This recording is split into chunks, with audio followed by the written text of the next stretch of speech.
Hello everyone, it's October 10th, 2011, and I want to talk about week 4's material.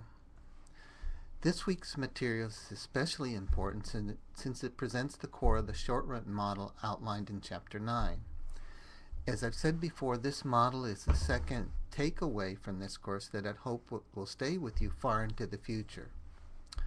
Note that the material in these two chapters can be a bit daunting, not only because of its length and the difficulty of the concepts, but also because of the algebra. Here are 2 bits of advice. I would start this week by memorizing figure 12.1, which provides a great outline or roadmap of the theory you will learn in chapters 11 and 12. Next, I suggest you focus your attention on the figures within each chapter, starting with figure 11.3 in chapter 11 and figure 12.3 in chapter 12.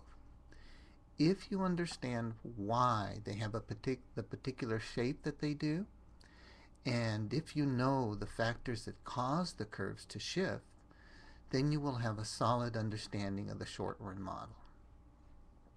Now, I want to close today by saying a few words about this morning's announcement of the 2011 winners of the Nobel Prize in Economics. The 2 professors won because of their work in empirical macroeconomics. They are Thomas Sargent at New York University and Christopher Sims at Princeton University. They won their prize for their development of statistical tools for use in macroeconomics. Thomas Sargent, for instance, who was strongly influenced by the rational expectations revolution, which argued that economic actors changed their behavior in anticipation of policy changes, developed a statistical technique for sorting out the effects of policy changes on the economy versus those effects that were due to the response of the actors to the policy change. This, for instance, had a strong influence on understanding the shape of the Phillips curve. Governments could not keep an economy operating above capacity by continuing to fool economic actors with high inflation. Ultimately, the economic actors, such as workers, would recognize that the real wages were falling due to inflation, and then they would demand higher wages consistent with higher inflation. It was Thomas Sargent who developed a statistical technique for sorting out these 2 effects. Chris Sims, on the other hand, developed what is called VARs, or vector autoregression analysis, which immensely improved economic forecasting and the study of how an economy evolves after a shock. Essentially, what he did is to simplify the estimation of economic models.